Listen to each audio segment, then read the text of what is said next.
ఏళ్ల నాటి కళానేడు అయోధ్యలో శ్రీరాముని విగ్రహ ప్రతిష్టాపన యావత్ అఖండ భారతం హర్షధ్వనులతో ఆనందిస్తున్న వేళ. శాంతి కుమార్ బీజేపీ రాష్ట్ర కోశాధికారి. జనసేన పార్టీలో చేరబోతున్నటువంటి సందర్భంలో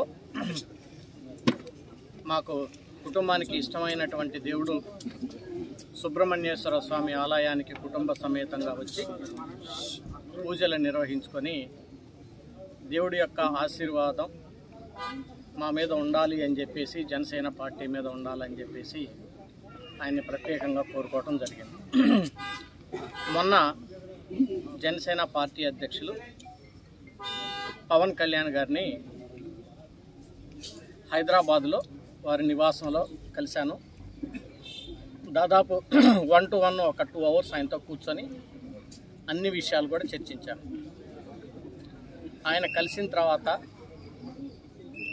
ఆయనతోటి సుదీర్ఘంగా 2 గంటలు మాట్లాడిన తర్వాత నాకు చాలా ఆనందం వేసింది.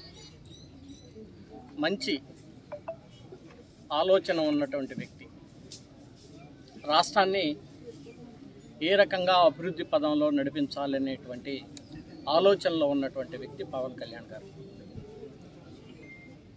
నాకు చాలా సంతోషం వేసింది.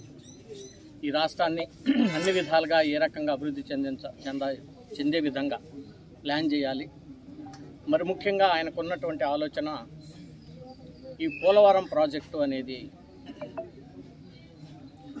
ఎంత త్వరగా పూర్తి చేస్తే ఈ రాష్ట్ర రైతాంగానికి, అటు డెల్టా రైతాంగానికి, ఇటు కృష్ణా డెల్టా రైతాంగానికి, గోదావరి డెల్టా రైతాంగానికి, అలాగే ఉత్తరాంధ్రకి అందరికీ కూడా ఏ రకంగా ఉపయోగపడిందో ఆయన కూడా వివరించారు.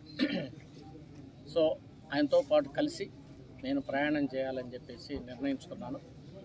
సో ఒక మంచి తారీఖు డేట్ని చూసుకొని, ముహూర్తం చూసుకొని అఫీషియల్గా నేను జనసేన పార్టీలో చేరి ప్రజలకి సేవ చేసే విధంగా నా రాజకీయ జీవితం కొనసాగుతుంది. తప్పకుండా ఏముంది, ఎప్పుడు నేను ఆల్రెడీ మచిలీపట్నం ఎంపీని. అవనిగడ్డ అనేది ఎప్పుడు నా గుండెల్లో ఉంటుంది.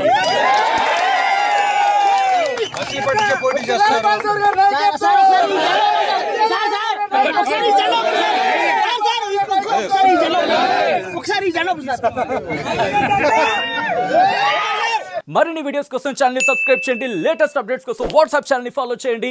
అండ్ లింక్ డిస్క్రిప్షన్ లో ఉంది.